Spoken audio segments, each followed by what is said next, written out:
So let's pick up in Ruth chapter 2.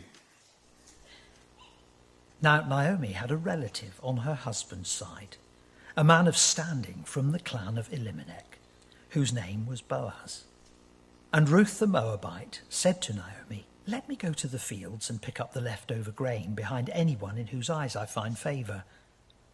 Naomi said to her, "Go ahead, my daughter." So she went out, entered a field, and began to glean behind the harvesters. As it turned out, she was working in a field belonging to Boaz, who was from the clan of Elimelech. Just then, Boaz arrived from Bethlehem and greeted the harvesters. "The Lord be with you." "The Lord bless you," they answered. Boaz asked the overseer of his harvesters, "Who does that young woman belong to?" The overseer replied, "She is the Moabite who came back from Moab with Naomi." She said, "Please let me glean and gather among the sheaves behind the harvesters." She came into the field and has remained here from morning till now, except for a short rest in the shelter. So Boaz said to Ruth, "My daughter, listen to me. Don't go and glean in another field, and don't go away from here. Stay here with the women who work for me. Watch the field where the men are harvesting, and follow along after the women. I have told the men not to lay a hand on you, and whenever you are thirsty, go and get a drink from the water jars the men have filled." At this, she bowed down with her face to the ground. She asked him, "Why have I found such favour in your eyes that you notice me, a foreigner?"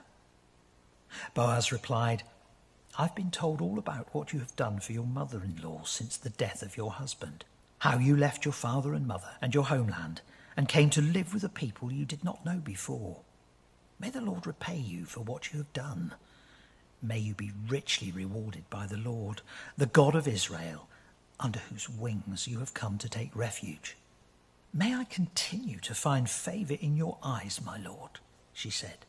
"You have put me at ease by speaking kindly to your servant, though I do not have the standing of one of your servants." At mealtime, Boaz said to her, "Come over here. Have some bread and dip it in the wine vinegar." When she sat down with the harvesters, he offered her some roasted grain. She ate all she wanted and had some left over. As she got up to glean, Boaz gave orders to his men. "Let her gather among the sheaves and don't reprimand her. Even pull out some stalks for her from the bundles and leave them for her to pick up, and don't rebuke her." So Ruth gleaned in the field until evening. Then she threshed the barley she had gathered, and it amounted to about an ephah. She carried it back to the town, and her mother-in-law saw how much she had gathered. Ruth also brought out and gave her what she had left over after she had eaten enough. Her mother-in-law asked her, "Where did you glean today? Where did you work? Blessed be the man who took notice of you." Then Ruth told her mother-in-law about the one at whose place she had been working. "The name of the man I worked with today is Boaz," she said. "The Lord bless him," Naomi said to her daughter-in-law. "He has not stopped showing his kindness to the living and the dead," she added. "That man is our close relative. He is one of our guardian redeemers." Then Ruth the Moabite said, "He even said to me, 'Stay with my workers until they finish harvesting all my grain.'" Naomi said to Ruth, her daughter-in-law, "It will be good for you, my daughter, to go with the women who work for him, because in someone else's field you might be harmed." So Ruth stayed close to the women of Boaz to glean until the barley and wheat harvests were finished, and she lived with her mother-in-law.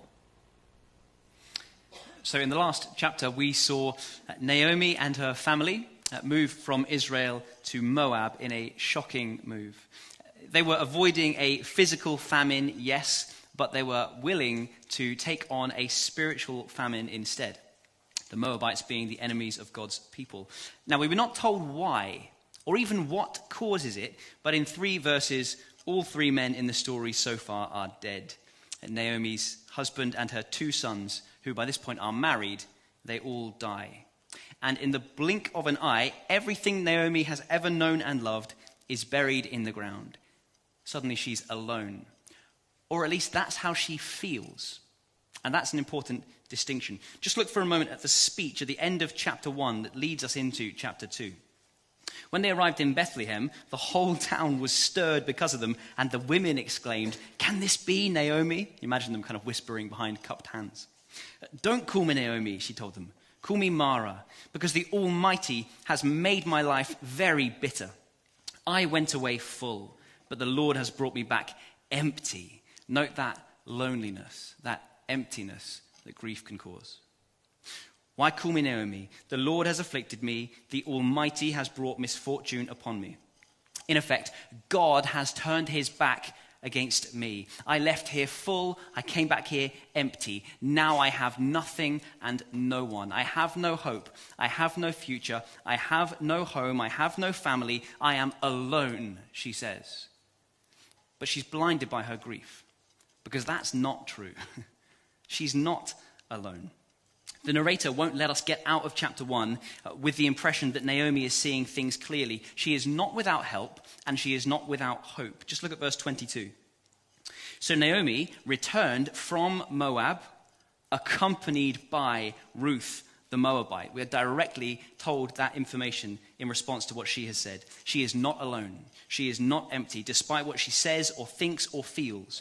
And they arrive in Bethlehem, meaning house of bread, at the time when the barley harvest was beginning. And so hope is on the horizon for Naomi, whether she sees it or not. Do you see that the narrator is trying to clue us in on something that's going to happen in a little while?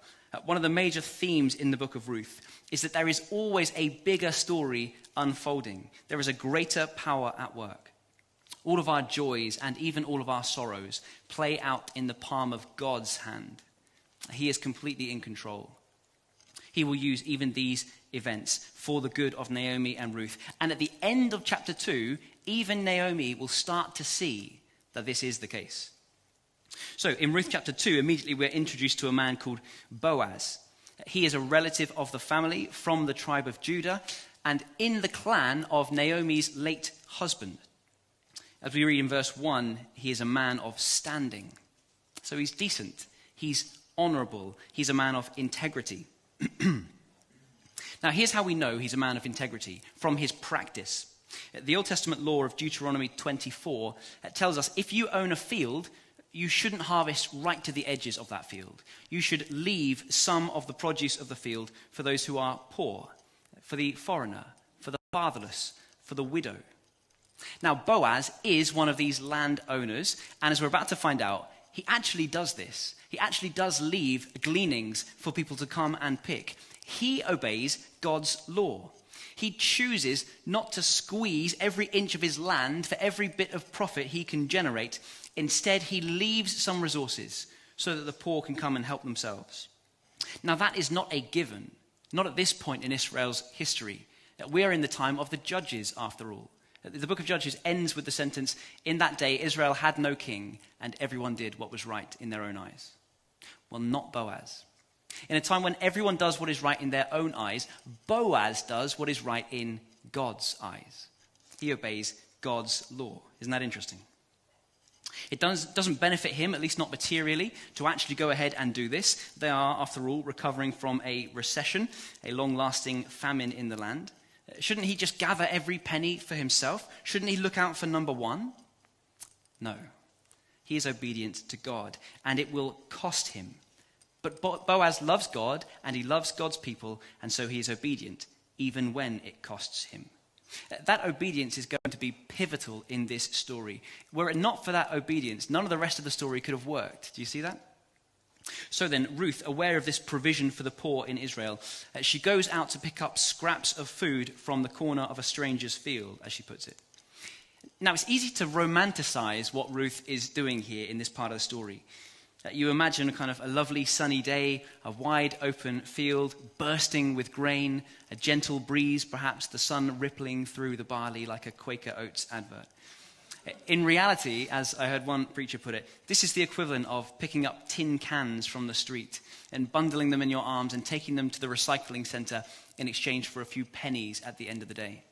This is humble, hard work. It is tedious, it is strenuous, it is sweaty. The pay is low, the risk is high, especially to a vulnerable woman like Ruth. She has no husband, she has no father, she has no Israelite clan to call her own, to call to her protection. Without spelling it out too obviously, you'll notice that Naomi puts her finger on the exact same thing at the end of this chapter. If she were to find her way into the wrong field, this could have been a disastrous day for Ruth. Verse 3, so she went out, entered a field, and began to glean behind the harvesters. As it turned out, she was working in a field belonging to Boaz, who was from the clan of Elimelech. As it turned out. Don't you love that phrase?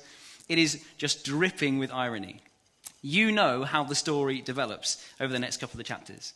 You know that Ruth will form a relationship with this man, Boaz. We'll find out more about Boaz in a future chapter. But for now, I just want you to see the subtlety of God's sovereignty. Ruth, apparently, just so happened to enter this particular field. And because of that, she meets Boaz. And because of that, she falls in love with Boaz, and they will get married, and they will have children. And Ruth, of all people, who came from Moab, from nowhere, with nothing, without a penny, without position, without power or prestige, she, of all people, will be the great-grandmother to the greatest king who ever lived in Israel, King David. And as you know, from the line of King David comes the Lord Jesus Christ himself, the Son of God and Savior of the world. The whole story of redemption hangs on this journey to work one day. Ruth picking one field over another. The eternal destiny of billions of people hangs in the balance of one field being chosen over another. But of course, it is not a coincidence. And that is the point. It's not really that it just so happened. This is not a stroke of luck, but rather this is the sovereign hand of God at work in all things to turn them big and small for the good of his people and the glory of his name.